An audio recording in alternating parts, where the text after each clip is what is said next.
ဆရာဝန်တယောက်ရဲ့နာကျင်မှုကနေမွေးဖွားလာသောဖနက်တင်ရန်ဟုတ်ပါတယ်1945ခုနှစ်မှာဂျာမန်စစ်တပ်က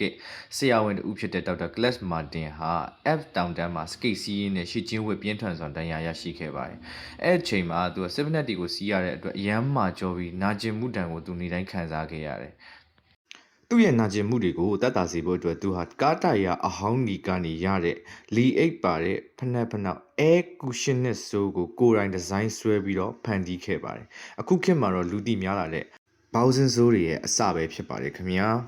သူဟာသူ့ရဲ့ပထမအဆုံးဖနက်တွေကိုဖန်တီးတဲ့အခါမှာလေပစ္စည်းအသစ်တွေကိုသုံးခဲ့တာမဟုတ်ပါဘူးဒုတိယကမ္ဘာစစ်အပြီးမှာပျက်စီးနေတဲ့ပစ္စည်းတွေကြားကနေဖနက်ချုပ်သမားတွေရဲ့ပစ္စည်းကရိယာစစ်သားတွေဆွန့်ပစ်ထားတဲ့တရေတွေနဲ့လေရင်ကွင်းတွေကရတဲ့ရောဘာအချင်းကျန်တွေကိုသုံးပြီးကိုယ်တိုင်ထုတ်လုပ်ခဲ့တာပါသူ့ရဲ့ဒီဇိုင်းကိုတက္ကသိုလ်ကတငယ်ချင်းဖြစ်တဲ့ Harvard နဲ့ပူးပေါင်းပြီးတော့စတင်ထုတ်လုပ်ခဲ့ပါတယ်။ထူးခြားတာတစ်ခုကတော့အစောပိုင်းဆယ်နှစ်ကာလအတွင်းမှာဖက်နှက်ရဲ့အဓိကဖောက်တွေတွေဟာအသက်40ကျော်အိမ်ရှင်မတွေဖြစ်နေတာပါ။အိမ်မှာအလုပ်လုပ်ရင်တနေ့ကုန်မတ်တက်ရက်နေရတဲ့သူတွေအတွက်ဒီဖက်နှက်ကအကောင်းဆုံးဖြစ်နေလို့ပါ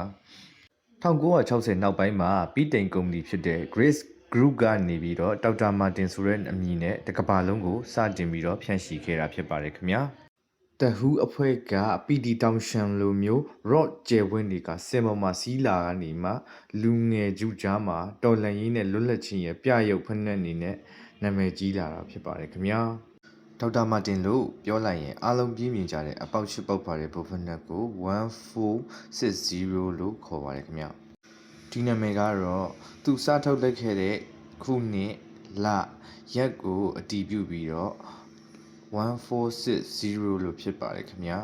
1960 4လပိုင်း1ရက်နေ့မှာထုတ်ခဲ့တာဖြစ်ပါတယ်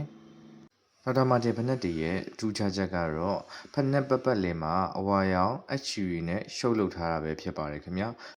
ဒေါက်တာမာတင်ဖက်နှက်တွေဟာအစပိုင်းမှာနည်းနည်းမာတယ်လို့ခံစားရတယ်ဆိုပေမဲ့စီးပါများလာလို့ရှိရင်ရှရောင်းပုံစံအတိုင်းပုံစံကျသွားတတ်ပါတယ်ဒီဖက်နှက်တွေကအပေါ်သားနဲ့အောက်ရှည်ရောဘာကိုကော်နဲ့ကတ်ထားတာလည်းမဟုတ်ဘဲနဲ့အပူချိန်900ဒီဂရီဆယ်စီယပ်မှာအရည်ပျော်ပြီးတော့တသားလေးဖြစ်အောင်လုပ်ထားတာဖြစ်တဲ့အတွက်ကြောင့်မလို့အလွန်ခိုင်ခန့်ပါတယ်ခင်ဗျာ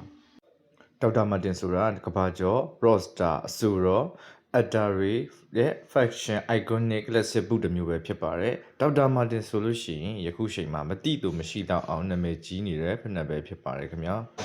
ကျွန်တော်သိတယ်လို့လေသလာဘူးဒေါက်တာမာတင်ဖက်နှက်လေးကိုကျွန်တော်လေး sharing လုပ်ပေးထားတာပါဖြစ်ပါတယ်ခင်ဗျာနောက်ထပ်ဖက်နှက်တွေကိုသိကျင်တယ်ဆိုလို့ရှိရင်လည်းကျွန်တော်အကောင့်လေးကို like and follow လေးလုပ်ထားလို့ရပါတယ်တကယ်လို့ဒေါက်တာမာတင်ဖက်နှက်တွေကိုလိုချင်တယ်ဆိုလို့ရှိရင်တော့စိုင်လေးစာလေးကတော့36နဲ့9နှစ်9ပြမှာရှိပါတယ်ဗျာကျွန်တော်ဆိုင်မှာလည်းဒေါက်တာမာတင်ဖက်နှက်တွေလေသာဘူးဖက်နှက်တွေအစုံတင်ထားပါတယ်ခင်ဗျာစနက်ကားလေးလိုချင်ရင်လည်းစနက်ကားလေးလည်းရှိပါတယ်